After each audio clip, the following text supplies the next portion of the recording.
Tanong po mula kay Maricel Halili, TV5. Good afternoon, Yusek. Ma'am, what do you make of the appearance of Vice President Sara Duterte in the Senate yesterday? As we all know, she went there but she did not attend the trial proper.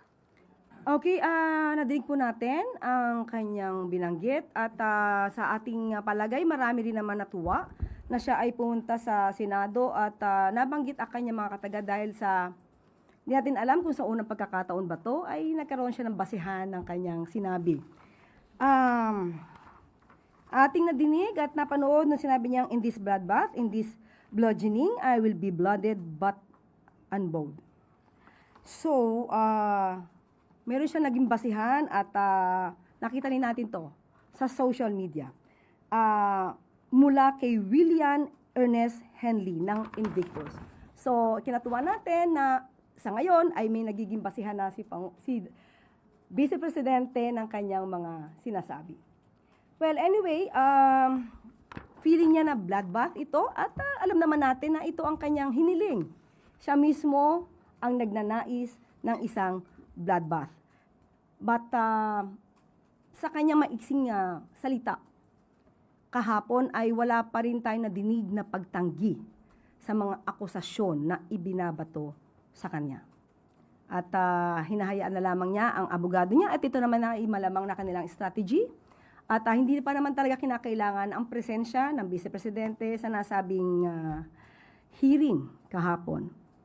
Pero mas nanaisin siguro ng taong bayan na madinig mismo kay Vice Presidente ang pagtanggi ng mga akusasyon sa kanya, hindi lang puro technicalities ang ginagawang depensa.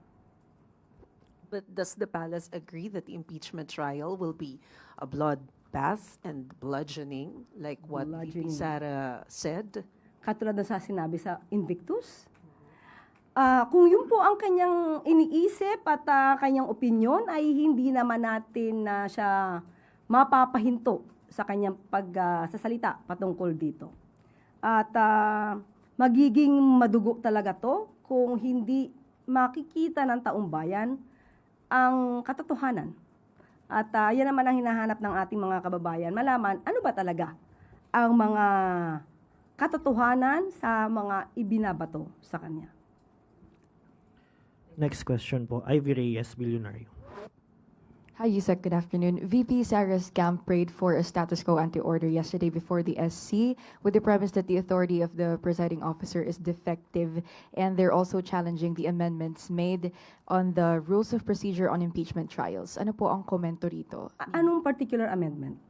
Yung pong pag-amend ng rules of procedure sa impeachment trials, gaya po nung pag-set in place ng presiding officer na hindi yung Senate President po. Sa ating pagkakaalam, ito naman ay naaayon din naman sa konstitusyon. At marami rin na mga legal luminaries, isama na natin si dating Supreme Court Justice Ascuna na sinabi na ito naman ay naaayon din naman sa konstitusyon dahil walang particular na sinasabi na bawal ang hindi Senate President ang mag-preside sa isang impeachment trial. So, karapatan naman po nila na tumakbo sa Supreme Court at ano po ba ang kinakatakot nila if ever kung isang abogado ang nakaupo bilang presiding officer ng impeachment. Next question po, Let Narciso, DZRH. Good afternoon, Yusek. Nung mag-umpisa po ang impeachment trial, napag-usapan yung impeachment rules. At may sinabi po si Senator Pia Cayetano na kung kailangan ng special session para pag-usapan yun, edi tawagan ninyo ang Malacanang, mukha namang very supportive ang Malacanang sa majority. Would you like to comment on that? Unang-una, gusto po natin kamustahin si Senator Pia Cayetano. Kamusta na po ba, Senator Pia Cayetano? Dahil sa tuwing nagsasalita siya very recently, ay lagi siyang parang hinihingal. At di natin alam kung excitement, anxiety, pero siguro napansin niyo rin na medyo hingal na hingal si Senator Pia sa kanyang pananalita. Well, anyway, kung yun ang kanyang suhestyon, siguro hindi niya na kailangan mag-utos sa iba. Maaari naman niya siguro itong gawin. But sinasabi niya na ang Pangulo ay suportado ang majority. Nagsalita po ang Pangulo. Sa isang panayam, kung tayo nagkakamali ay sa kapihan, sinabi naman niya na kung anuman ang isinasagawa, nagiging desisyon sa Senado, ito naman ay kanyang susuportahan. At ito naman, ang desisyon naman, ang nagwawagi lagi ay kung anong sinasabi ng majority. So, susuportahan po ng Pangulo, unang-una po because of the separation of powers, but susuportahan po ang ginagawa ng Senado as long as those activities are within the bounds of law. So, di naman po niya susuportahan ang desisyon ng majority kung ito ay mayroong pag-uutos para sa isang lock and load order, ang pag-ayon sa pagpapaputok ng isang General Aplaska, at hindi rin naman po siya sasang-ayon sa isang pagpapatakas sa katulad po ni Senator Bato. Mga gawain malamang na mayorya, pero hindi po yan sasang-ayunan ng Pangulo. So basta tama lang po at naaayon sa batas, naaayon sa proseso, na naaayon sa jurisprudence, yan naman po ay susuportahan ng Pangulo. Next question po, Tristan Nodalo, Newswatch Plus. Good afternoon, Yusek. The death threat made by the Vice President against President Marcos became one of the central issues in yesterday's trial. Did the President watch that portion of the proceedings kasi it directly concerns him? And somehow, yung pagsasailalim ba nito under an impeachment trial validated the President's previous statement na hindi dapat baliwalain yung ganitong klaseng mga remarks or rhetoric? Katulad ng aking binanggit, hindi naman po nagmo-monitor ang Pangulo para panoorin ito dahil marami po mga meetings na inatinan ng Pangulo. Kasama na po dyan yung EDC at marami pa pong mga pagpupulong.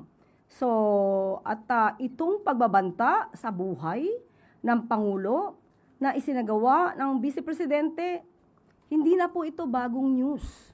Matagal na po at nakita na rin po natin kung ano ang naging tugon ng Pangulo patungkol sa pagbabanta sa buhay niya sa pamamagitan ng pakikipag-usap ng Vice Presidente sa isang assassin. So, nagkaroon ng hearing kahapon para patunayan ito. Sa ating pagkakaalam, hindi ito dininay ng Vice Presidente. At ang kanyang depensa lamang dito ay freedom of expression. So, walang pagtanggi, walang pagpapasinungaling sa akusasyong totoo niyang pinagbantaan ang buhay ng Pangulo. During the opening of the impeachment trial, the defense team of the Vice President argued that this proceeding seeks to overturn the will of more than 32 million voters. Sabi pa po ng defense, the Vice President received more votes than the President and any member of the House prosecution panel. From your perspective, should the number of votes affect itong, kumbaga yung, does it have any bearing in an impeachment trial? Kung yan ang susundin natin na reason o argumento, ibig mong sabihin kahit na 100% ng mga Pilipino ang boboto sa isang public servant, pwede rin siyang gumawa ng mga impeachable offenses. Dahil malaki naman yung boto niya eh. So wag nang pansinin yung mga impeachable offenses na di umano nagawa kasi binoto siya ng milyon o trilyon ng mga Pilipino sa Pilipinas.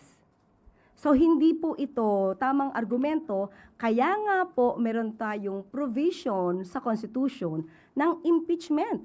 Dahil ito lamang po ang paraan na maaari makapagpatalsik sa isang public servant na umubuso ng kapangyarihan at nagsagawa ng mga impeachable offenses.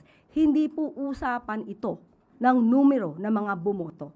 Ang usapan po dito ay accountability, transparency, at of course, sinasabi natin dapat, kung liable ka, managot ka.